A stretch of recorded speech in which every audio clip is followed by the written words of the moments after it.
Shalom, selamat pagi Bapak Ibu dan saudara yang kasih Tuhan. Kita bersyukur untuk hari ini, hari yang baru, hidup yang baru yang masih Tuhan karuniakan bagi kita.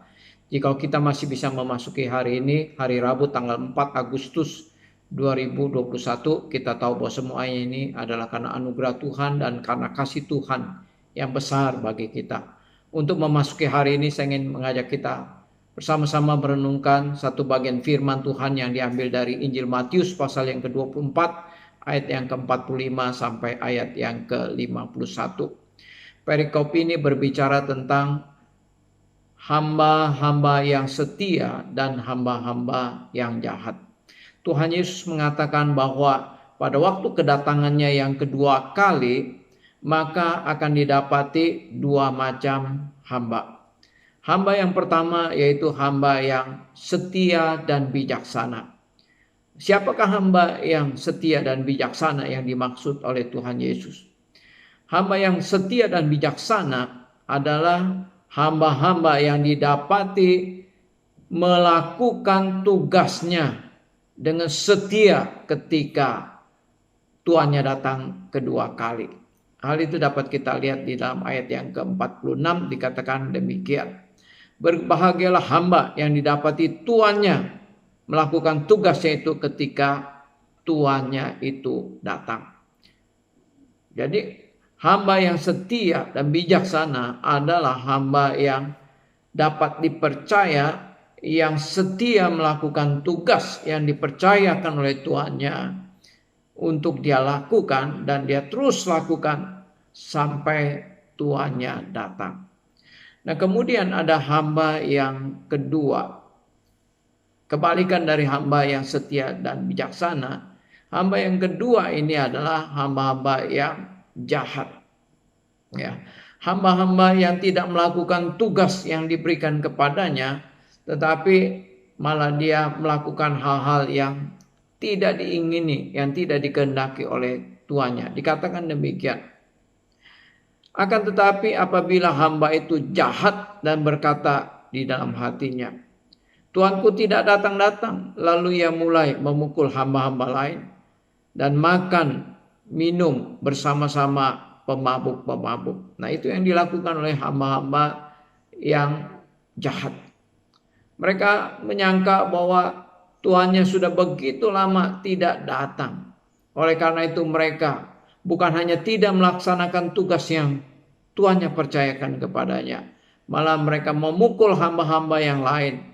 Malah mereka makan minum dengan pemabuk-pemabuk.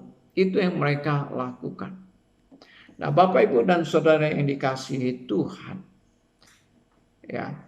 Siapakah yang dimaksud dengan hamba yang setia dan bijaksana? Dan siapakah yang dimaksud dengan hamba-hamba yang jahat?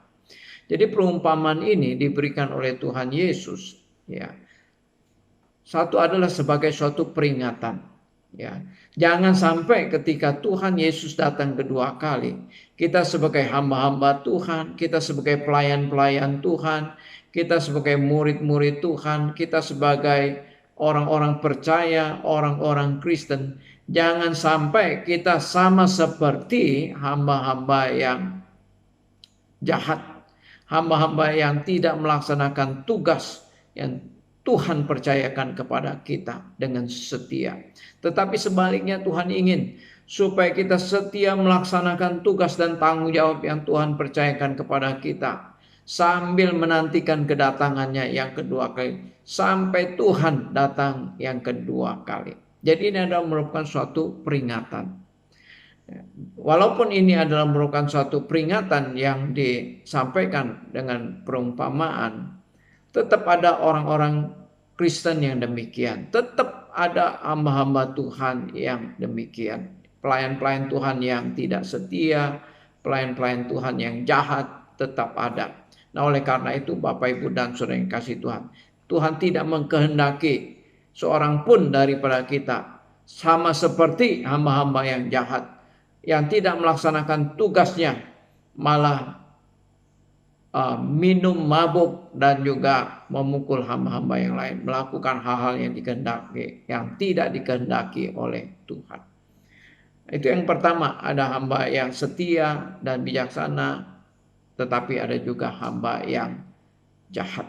Kemudian yang kedua, ketika Tuhan Yesus datang kedua kali, Tuhan akan memberikan upah kepada hamba-hambanya yang setia dan bijaksana. Tetapi juga Tuhan akan memberikan hukuman kepada hamba-hambanya yang jahat. Di sini dikatakan kepada hamba yang setia dan bijaksana, Tuhan Yesus mengatakan, Aku berkata kepadamu, sesungguhnya tuannya itu akan mengangkat dia menjadi pengawas segala miliknya. Ya, terhadap hamba-hamba yang setia dan bijaksana, yaitu mereka yang melakukan tugas dan tanggung jawabnya dengan setia sampai tuannya datang, maka mereka akan diangkat menjadi pengawas segala miliknya. Artinya dari posisi hamba, kemudian dia akan diberikan tugas tanggung jawab yang lebih besar, yaitu menjadi pengawas daripada segala milik tuannya.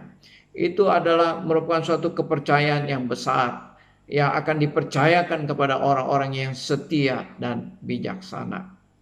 Tetapi juga Tuhan akan memberikan hukuman pada waktu dia datang kedua kali. Dia akan memberikan hukuman kepada hamba-hamba yang jahat, yang tidak melaksanakan tugas yang dipercayakan kepadanya. Apa hukumannya? Di sini dikatakan,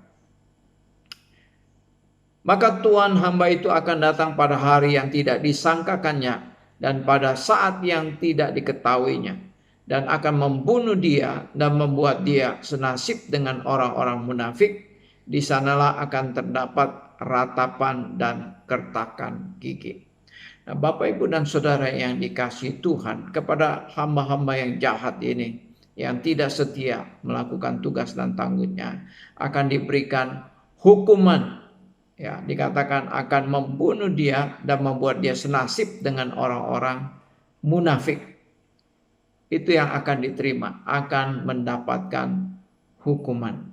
Nah, Bapak, Ibu, dan Saudara yang dikasihi Tuhan, ya, ketika Tuhan Yesus datang kedua kali, dia akan datang sebagai hakim yang akan menghakimi setiap orang, termasuk orang-orang percaya akan dihakimi. Termasuk orang yang mengaku dia adalah orang Kristen, mengaku dia adalah orang yang sudah percaya kepada Tuhan, yang mengaku dia adalah pelayan Tuhan, yang mengaku dia adalah hamba Tuhan, akan dihakimi. Bapak, Ibu, dan Saudara yang kasih Tuhan, kalau berbicara tentang keselamatan, ya, keselamatan itu adalah anugerah Tuhan. Ya. Orang diselamatkan karena anugerah Tuhan. Tetapi orang juga akan dihakimi berdasarkan perbuatannya. Ya. Orang akan dihakimi berdasarkan apa yang dia lakukannya. Jadi Bapak, Ibu, dan Saudara yang dikasihi Tuhan, ya, kalau orang yang sungguh-sungguh sudah diselamatkan oleh Tuhan, ya, orang yang sungguh-sungguh sudah menerima anugerah keselamatan, dia akan setia kepada Tuhan. Dia akan melaksanakan tugas dan tanggung jawabnya dengan baik.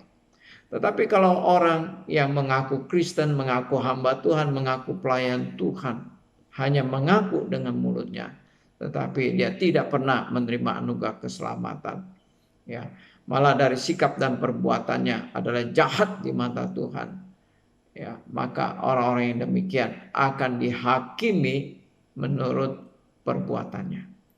Jadi kita diselamatkan berdasarkan anugerah Tuhan, tetapi kita akan dihakimi berdasarkan perbuatan kita. Sama seperti hamba-hamba yang jahat, hamba-hamba yang tidak setia, hamba-hamba yang tidak melakukan tugasnya dengan setia, maka mereka akan dihukum oleh Tuhan. Ya, mereka akan dihukum oleh Tuhan. Ya, walaupun mereka mengaku hamba Tuhan, walaupun mereka mengaku orang Kristen, tapi sesungguhnya mereka tidak termasuk di dalam orang-orang yang telah menerima anugerah keselamatan. Orang yang demikian akan dibinasakan oleh Tuhan. Kiranya Tuhan memberkati kita. Saya mau mengingatkan bahwa nanti malam ada persekutuan doa. Marilah kita mempersiapkan hati kita untuk mengikuti persekutuan doa. Kita mau terus bersandar kepada Tuhan, berharap hanya kepada Tuhan.